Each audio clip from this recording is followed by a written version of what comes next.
The last speaker on my list, Mr. Thomas Banyacya, Hopi Leader.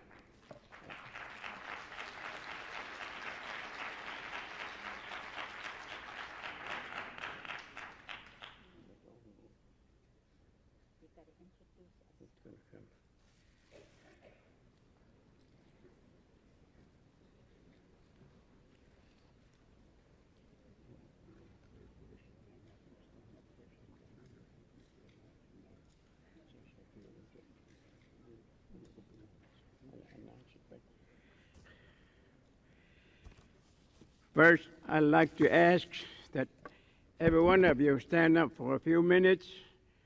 I'm going to offer a short prayer, and I want my brother Orm Live of Six Nations will make an announcement as our way in delivering a message to any people anywhere in this country.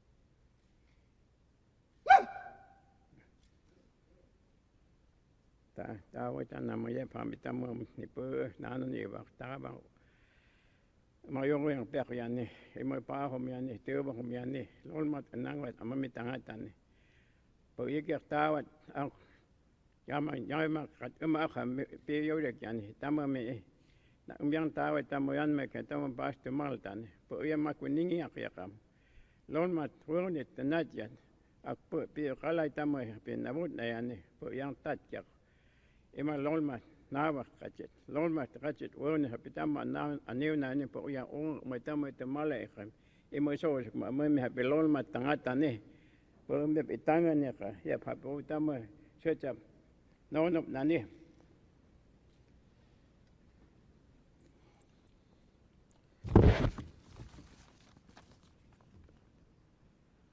anjaita you can sit down. Anjay ta sinam yan na buti yang hisat ye beak hakim it panap chakitep rupikitep yan harpi chawagotani hakim sinum yupak pa eke perhi ta penit aku yep as lormat au temal totani sin ma mangami nok anchak hakim ye pakampu kita it out malay ang kamyese pas kas ansa yandani wewe kam nanaptak umay pek ansa hit at out lolmat malay ang ikango hinbita umay po nanaptan it happy hopi teat obi wewanta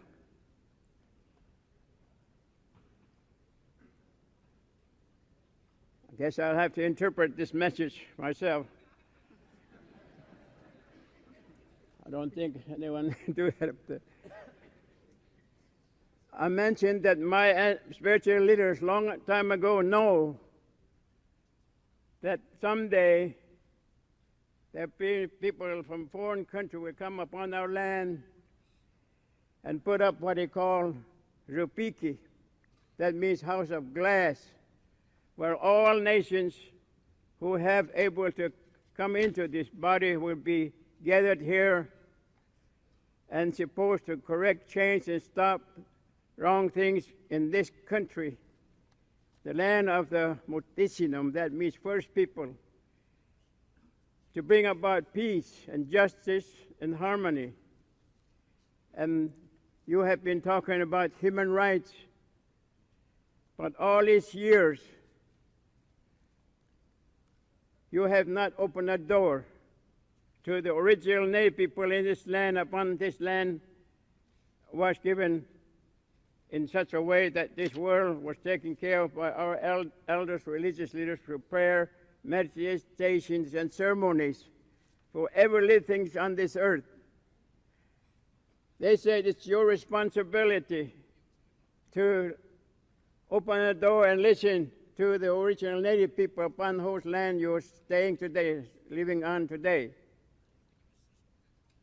There are problems great here. I have a little statement, but I'm going to just make it short as I can and go over some of these things in such a way that it will contain some of the things as I've written down, that you are going to have to listen to the original native peoples someday. And it took me 4 times to knock on that United Nations according to instruction from my elders. Back in 1949, and later I knocked on the second time, and third time, then finally, last October, I knocked on the door, main door, and delivered a sacred prayer feather was given to me by my elders. And I was very happy that John Washburn, official in this United Nations building, came and accepted this paper. This letter contains the message from the spiritual leaders that you must open the door to Hopi spiritual leaders so that he can come and speak his own language and bring the ancient knowledge, prophets, warnings to you. And if you need interpreters, you will have to find someone there. And then you will hear people from 6 nations, spiritual leaders who will know also his instructions, processes, and warnings. And from the north, from the west, and the south, those spiritual leaders will then give you something that we have been found lacking among foreign governments here. They have neglected spiritual part that is very important, because every one of us are linked to Mother Earth. Mother Earth is a great, powerful being, a living being, and we're part of it. We can't separate from our Mother Earth. We're like a baby looking for food.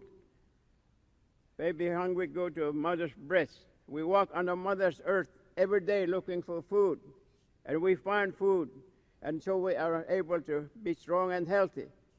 Our people are concerned that many problems are going to come to this land someday. They know of first world, where human life starts. Land was beautiful and clean, but human invented so many things and misuse it. You misuse it on animal, birds, and plant life. They won't stop it. That was totally destroyed by nature. They were upheaval of land. The biggest earthquake took place. Many land was separated, sunk. A handful of people came out to the second world. Second world, they went quite a ways. It was beautiful, clean again. Again, humans start inventing many things, turn away from their spiritual ways. Moral principles are lost, and they don't correct each other. Invented so many things, so they won't stop that. Then nature took over again. This time, everything froze. There must be an ice age came to that period, but handful of people came. Third world. Up to that point, we human beings were speaking one language. A third world went quite a long ways, they said. They described many things. I was so impressed with those 80, 90, 100 years old talking about this in 1948, 4 days meeting like this. That really impresses me. So I thought I'd help to carry this message for them. In that 1948 meeting, they said people went quite a ways in that third world, invent so many things, highly developed weapons of all kinds, and they developed spiritual things, and instead of using for good purposes, they turn it against nature again, and this time that world was destroyed by flood. At last stages, very few people who follow the law of Great Spirit, who listen, sat there. And I noticed in this building, there should be every chair filled by United Nations people here. They should listen first time to native people upon whose land this is, building standing today. They should be here. They should do something with their laws, rules, or regulations. And they're not supposed to use war. because this was set up to do away with war. So we want to find out if you can do it. Hope we know that there are a lot of problems coming because we misused that power again, and this was destroyed by flood. Only a handful of people came out. I hope that many of you here today will listen and do something. It may be that only a handful of people are going to survive to what we are going right now. That's what Hopi say. So you must come over and see if you can find it out. I was not going to be the one to speak, but I was invited to speak at this assembly today. And I'm willing to do it because I want to impress on you that you must open the door to Hopi spiritual leaders and for direction leaders to speak as soon as possible. In 4 days, 4 weeks, or 4 months. We want to know whether you're going to open the door or not. We want it to be coming from the United Nations soon. When we came to the third world, this time we were given special reason for carrying language. As group came up, they gave them languages. They gave them ways to build their spiritual ways. And they gave them food to carry wherever they go. So they went spread out all over this continent to the edges of land. And some of our young people say that our white brother, who has a lighter complexion than ours, he's a white brother, he was given the same instructions, and he was given sacred stone tablets that we still have 2 sets of them in Horaibi and Hordvela. And our white brother took those 2 sets of stone tablets, went around the other side of the world. And he was to record things, to invent things, and if he followed the spiritual way, he was supposed to make life beautiful, clean on the other side, and lasting. And then he was to come back here to his younger brother, who's still holding this land in balance by prayer, meditation, ceremonies, fasting, rituals of all kinds. You go up Alaska, you go down the tip of South America, you go west direction, east direction, you come to the center, there are still leaders holding on to their land by prayer, meditation, ceremony. So we kept this land beautiful, clean. When it rained, you're not worried about drinking rainwater any place. There were a lot of grass, a lot of animals, birds. This was beautiful, like they described something like I've read in the Bible, a place called Garden of Eden. This Western Hemisphere was like that. But when our white brother came, instead of bringing a spiritual circle, he brought his own symbol of a cross. We know that he's going to change many things. We know that he put aside spiritual things, he's going to go out material things, and he's going to again misuse the power he developed, so that he may push our people from east coast to the western direction. Many of our people are going to be forced out of their homeland, and they will take their land rights, their hunting rights, their fishing rights, their forests away from them, and towards last days they're going to be homeless. Today, you see thousands of our own people landless, homeless, starving in this country. This land is a home of our people. This is the only land we have, only country we have. We have taken care of this land according to the law of the Great Spirit. And he told us if whoever comes and disturb it, he's going to suffer a much greater punishment, and soon. This is what really impresses me. So I thought I should go and help bring this message to wherever I may be able to get to. I represent the elders who had no treaty with any nation, not even with the United States government. So I can't go to the United States government to get their government passport to travel in foreign country. We have to make our own buckskin-covered Hopi passports. And through a prayer ceremony, these leaders put sacred prayer feather in it. So I used that to travel to Stockholm, to Germany, Moscow, Czechoslovakia, France, Italy, El Salvador, down in Puerto Rico, Hawaii, Japan 2 times, and spread this message because they know that when a white brother develops things, he will write things, and we use his writings, and he will try to take this land away from us. So they felt in 1946, United States government passed a law called Indian Land Claims Commission. A bill passed and told the native people in this land that they took this land away from us a long time ago and never paid us anything, no compensation.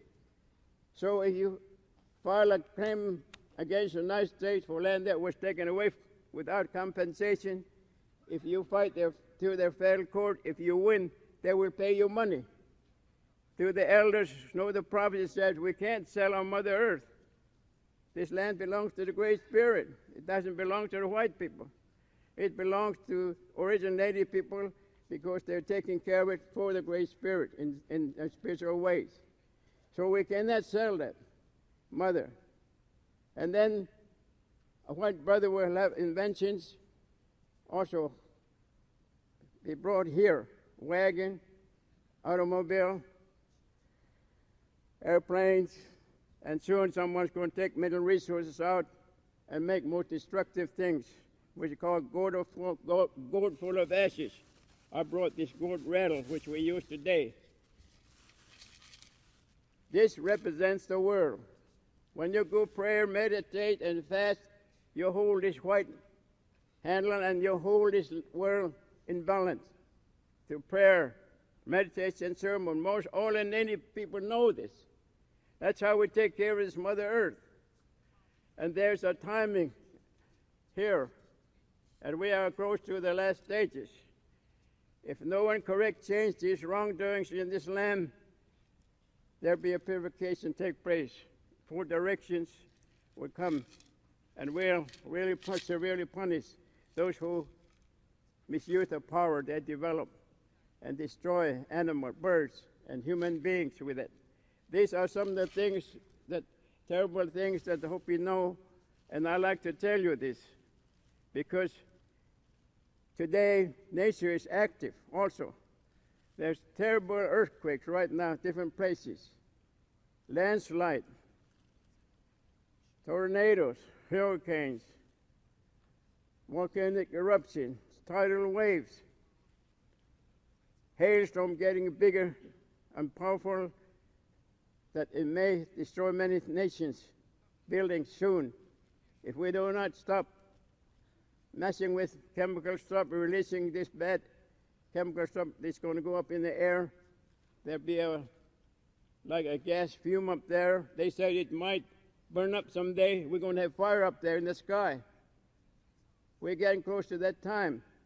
And that bad air will come closer and closer. Birds flying up there, they fall down.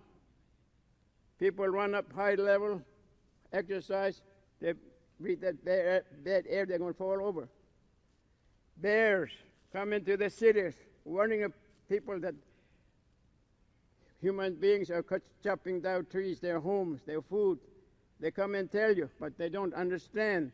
Whales came into San Francisco telling the people, you're pollution ocean out there. We can't live anymore. You must stop it. But we don't listen.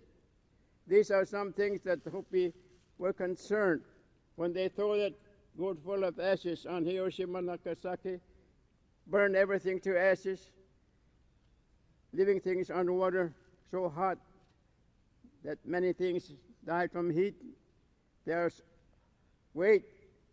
poison air floating there, still coming, affecting animal, birds, and plant life. Deformed babies appearing. And in the Hopi and Navajo area, they pick up this uranium. They left thousands of tons of uranium waste, creating sickness, cancer, death, deformed babies appearing more and more. Somebody have to clean this mess up. And I believe the United Nations should do that with their laws, rules, and regulations. That's what the Hopi wants to find out. So he came over here one time, but they won't let us speak in the assembly. First time, the leaders here. But I told him that I made my commitment to my elders that I must do what I can to see if I can help to open a door for the spiritual leaders in this world. Because I see Lionel, a spokesman from 6 nations, knows this. And I traveled with him and many others across the country 6 years to revive our culture, religion, and ceremony, because we're going to need that soon. And we form a spiritual circle, which is the foundation of our native people. So we met many leaders, spiritual leaders, and some of the healers, or some called medicine people. They heal their people in their own area. That is, the thing is, that we don't want to let go of. But now, big corporations, with the help of some political figures, start going out into the four corners area, strip mining coal, uranium, gas, and oil. A lot of times they pressure young people to sign contracts which they don't understand. And they found out they gave that land to the government or big corporations. And they're testing this uranium power, underground testing in Nevada. That should stop, because there's danger there.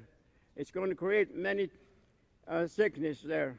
It's going to spread out. It's one of those tornadoes rip that up. Millions of people are going to die in a few seconds, wherever that uranium plant is set up. And they are going to bring more problems upon themselves when they mess with the moon and stars. They said they'll have power to get to the moon someday. And they told us, don't bring down anything from that moon to Earth, because we already have unbalanced things down here. And if we bring something down from moon to Earth, we're going to have more tidal waves, more earthquakes, seasons going to change so much, and there be long sicknesses we can't cure for many, many years. These are some things already here. And so we are getting close to this last stage according to this timing in this Mother Earth. And they will start messing with moon and stars. And sooner or later, they said the last thing the human being able to invent would be a great big house way up in the sky someday, carrying people and things. When that becomes fulfilled, then this whole world will be in trouble, because they already use the power that developed here. They send it to Korea, they send it to Vietnam, they send it to Mexico, and other places. Thousands, millions of people are dying from that. Sooner or later, somebody's going to have the most powerful thing, and they're going to throw it here. Destroy cities and towns in a few seconds. Burn to ashes in a few seconds, like they did in Hiroshima and Nagasaki.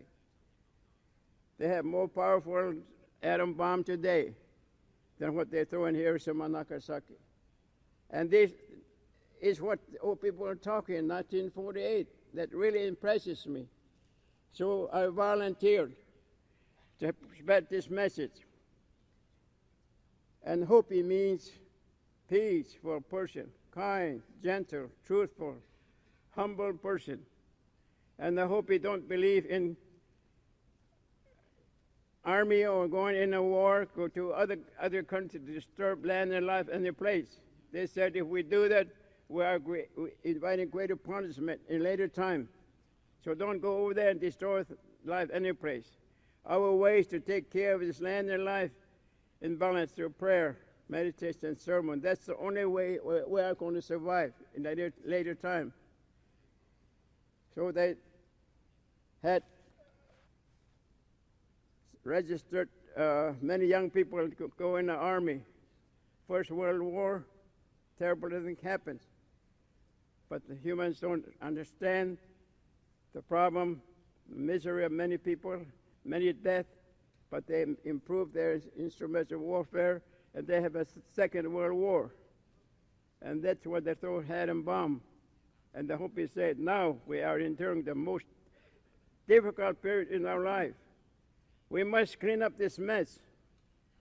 If we start cleaning up this mess, many lives will be able to survive and go on into good life again.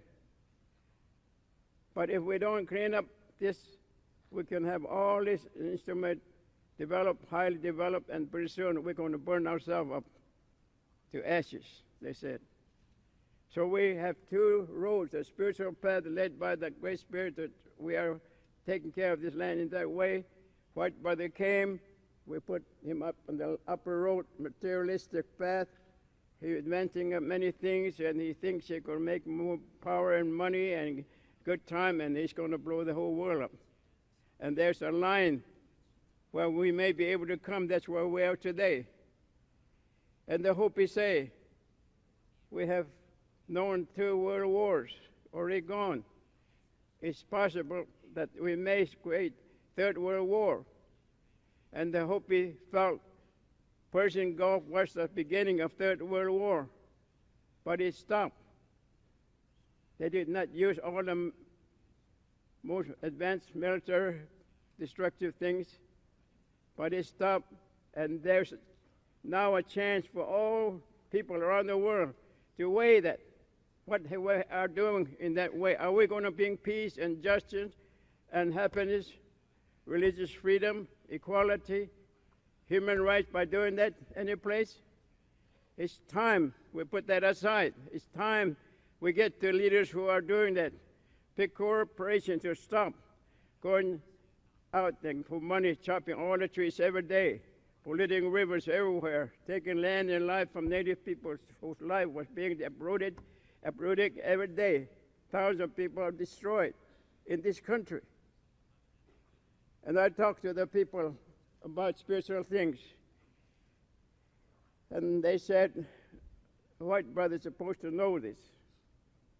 And they told me, many grandparents used to tell me when they were growing up, don't you lie, don't you steal, don't you take anything that doesn't belong to you without permission. And the same principle that white brother had in the Bible. And every president of the United States, when get in the chair, they swear on that Bible. I think somebody is violating the law of the Great Spirit, law of nature. I think we are headed for the most destructive thing if we do not correct, change, and turn around and make life beautiful, clean, and lasting for the Great Spirit. And that's what the Hopi say, that they will do all they can to help keep this land in balance. So when Second World War came, I did not register because I said Hopi means peace, kind, gentle, truthful, and humble person. I didn't register for the army. Sooner FBI caught me and put me in county jail for a whole month, no trial, no question of anything. They kept me in the prison for a whole month, then let me go. Second time they picked me up and threw me in prison again for 3 weeks, and they finally gave me a year and a day in federal prison camp in down Tucson. We were building a road up on top of Mount Lemmon down Tucson. I spent a year and a day over there. When I came out, released from that, I was just working with my elders, religious leaders. Then I got picked up again. This time I was put in jail for 5 years for not registering. I want to be peaceful person, humble person. I don't want to hurt anyone. I don't want to destroy people on the side of the world. It comes from my heart. It comes from my people's belief that we must not go in the army. No native people should be forced to go in the army. It's a white people supposed to protect this land and take care of these native people here, not use them. But that has happened because sooner or later, purification will take place, and there's no way out of it. So these are some of the things that I felt I need to bring to this body here, and stressing upon you to hurry up, send a letter to the Hopi, that they will open a door so that Hopi elder, religious leader who worship this will come and speak to you in his own language, and he will tell you many things that he belongs to the high society, which I do not, and they will tell you more things. And I'm sure that 6 Nations has men like that who will come also and other four direction leaders. This is what I like to see. And I felt the world is really in trouble right now. Like in Oxford University, 1988, Lions were the only one that went over there. And they said, what shall we do? The world's in trouble. We all live in this one world. Who has the answer? Spiritual leaders, 100 spiritual leaders, or 100 political figures, or grassroots people? Who has the answer? We need to survive. This is what they're saying. So Lion was there, and I'm very happy that he gave us a chance to also some of the people in and then Six Nations know the drawings I have, and I just want to show you just that. I won't explain it, but we have this prophecy on the wall out here in the Hopi country, and they have that same kind of thing in the Six Nations with us. Turn around. Move over a little bit. That white part is on the rock near Oribe. The two roads, and we're right in here. We either go out in advance and scientific thing, blow ourselves up now with the most powerful instrument warfare, or come back to the spirit field of our native people who are here holding this land and life through prayer, join with them and correct our wrongdoings here.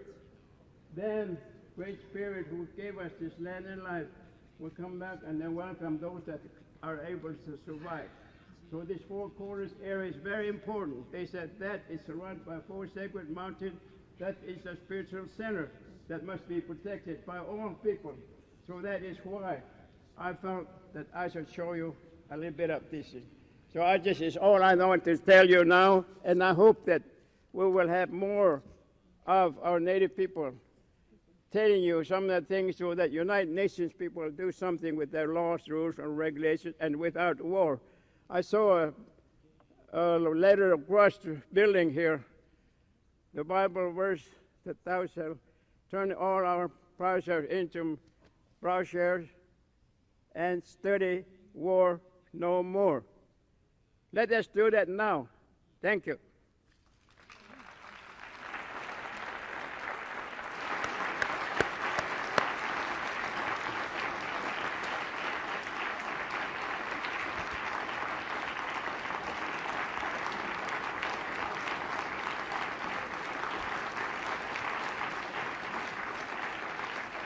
I thank Mr. Thomas Banyacya for his statement, for his blessing, for his words of wisdom, as well as for his words of warning.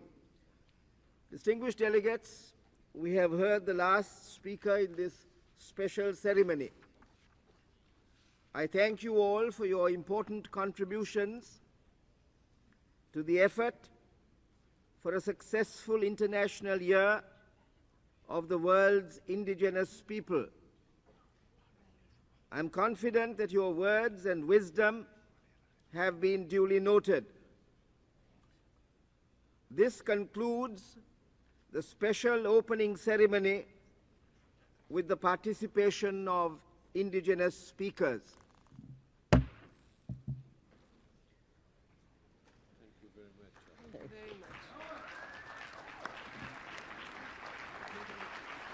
Wonderful job. Very passion. Very. Thank you so much. I told you it would be very Always finding the right word, not to assuage the fear. Yes, of course. Where is it? Ecosoft, okay. Echoes of China.